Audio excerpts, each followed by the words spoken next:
Hello everyone, this is 10X Generation and this is my road to $1 billion. Earlier today, after a while, I was programming all the different things that I said yesterday about implementing language and accessibility to increase the activation of my users in my mobile application. While I was doing that, I did that for a couple hours this morning. I was listening to a podcast by George Janko, and his guest was Andrew Tate. And they were talking about a lot of different things, but one of the most interesting was when they started talking about religion. And George mentioned a parable within the Bible about the 3 talents. And this really struck a chord with me. Lately, I've been struggling with motivation and drive. Back when I used to build things, I would have this insatiable desire to build, and I would do it all day. Literally, as soon as I wake up, I would program all day, breaking only once or twice to eat, and then last thing I did before I went to sleep. Programmed all day, and I built a whole bunch of different things. But with this project, I can feel that waning. And I asked myself, I wished for, I prayed for, whatever, to get that passion back, because in that passion, in that drive, I get a whole lot done, and I enjoy doing the work. I hate doing work that I don't enjoy doing it. So even though I have to do it anyway, I would like to manipulate myself into liking it. So I asked myself and asked God, whatever, to give me that passion back. And during this podcast, they were talking about the 3 talents. And basically the story goes, I had to pull out my Bible and read it for myself, but basically the story goes, some master went to his 3 servants, slaves, whatever, and gave them talents. And this is basically money. And he just gave it to them, didn't give them any instructions, and then left. And the 2 servants that did something with it, that risked the money and investments or whatever, they were praised, right? But the one servant who hid it, who I think he buried it underground and didn't touch it, he was punished. Right? And Jesus was talking to his disciples, explaining something. And this really hit a chord with me. I have been given a lot of talents in the modern day definition, and also I have been given investment money. And for way too long, I have been scared to do really much with it.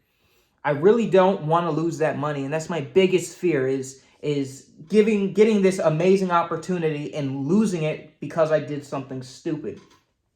But that is not the purpose of it. And that's not the purpose of being given this money. And just like in the story, if you do not utilize your talents, they will be given to someone else who can better utilize it. So I don't want that to happen to me. So this really put a big drive.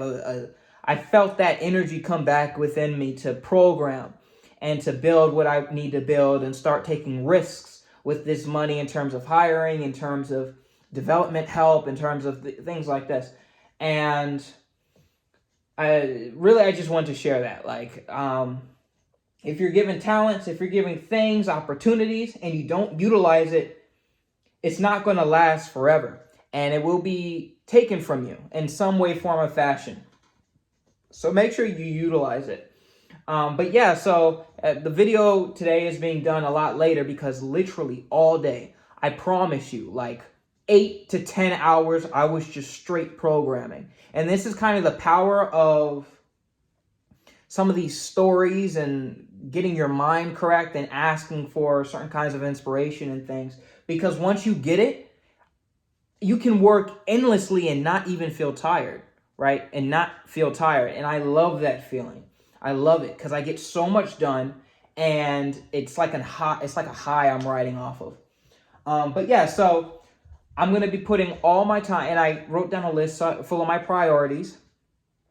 My number 1 priority is serving as many people as I can, right? Creating a product that serves the most amount of people and within my niche, and that's the PC sharing platform. So I'm going guns blazing, gung-ho, 100% into that particular domain. So that's what I'm working on now. I have so much more to do. I'm actually excited to get back working because I want to get this done and I want to help these people, and I don't want people to continuously wait on me. And I posted a poem. No one probably read it, but I posted a poem. It doesn't rhyme, doesn't really have any structure, but really it's just about every single moment that you're waiting to do what you need to do, every single moment that you're not going towards your destiny, your goals or whatever, realizing the entire world is basically waiting on you. Because as you move in your purpose, you will cascade and affect the people who are dependent on you, right? Let's say this George Janko person. The day he got up and decided to make that podcast and do that thing, that was the day that I was inspired to do my thing. And, you know, because inspiration can come from all different places. So realize that people are waiting on you. You can honestly, really, you can come to the conclusion that the entire world is waiting on you to become what you're meant to become. Your children are waiting on you, your grandchildren, all these people, also the people who are around now, they're waiting for you to fall into your purpose. So that's another, I thought that was pretty interesting and kind of beautiful to think about. That the world is in fact waiting on you, and even though you don't have all day because you don't want to keep people waiting. But yeah, so that's the video. Thank you all so much for watching. I do this every single day, so like, comment, and subscribe. And yeah, thank you all so much for watching.